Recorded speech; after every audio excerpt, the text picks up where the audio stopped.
Hey, now here we are with the 2020 Saleen S1. This is the second car I'm most excited to try out. I want to try out that Bugatti because I wanted to see if it could show its claim, and it did. On here, it actually on the Crew 2, it actually showed its claim of 300 plus because I got to hit 310 with a little bit of help from Nitrous, but no Nitro Chemist, so that's something. But of course, fully upgraded, no pro settings. But what's funny is this thing actually does have quite a bit of customization, so that's a good thing. But we're going to be testing it here on the Everglades. One of my favorite street race category tracks. But we're going to be testing it here on the Everglades. And as usual, I'm going to go quiet and tell you my thoughts after the run.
Of the Saleen S1.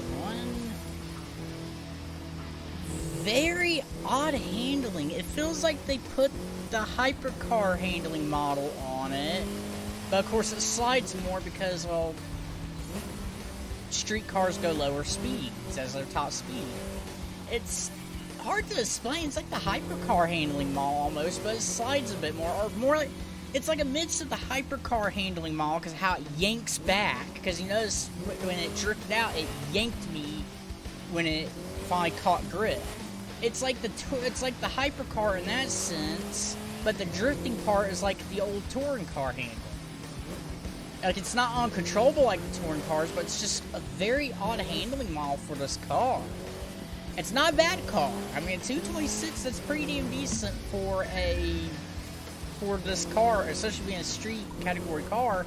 That's a very decent time on the Everglades. I mean, I guess most of this could be tuned out with pro settings. So luckily, that's what I do usually after the video, and usually I tell you if it does good in the description or not after pro settings. But just a very odd handling model for anybody that drives with pro settings. Well, I say if it's worth buying.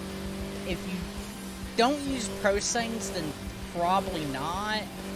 But if you use pro settings, then yes, it's worth buying, even in the future after it's out of the Elite Bundle.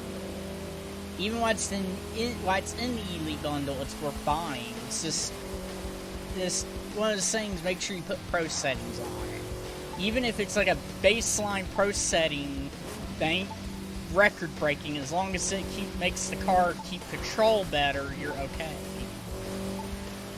Now, this car is definitely worth it. It's definitely fun to drive. Also, it's unusual because I think this is the only game it's been in. I mean, I could be wrong, but I think this is the only game the Saleen S1 has been in.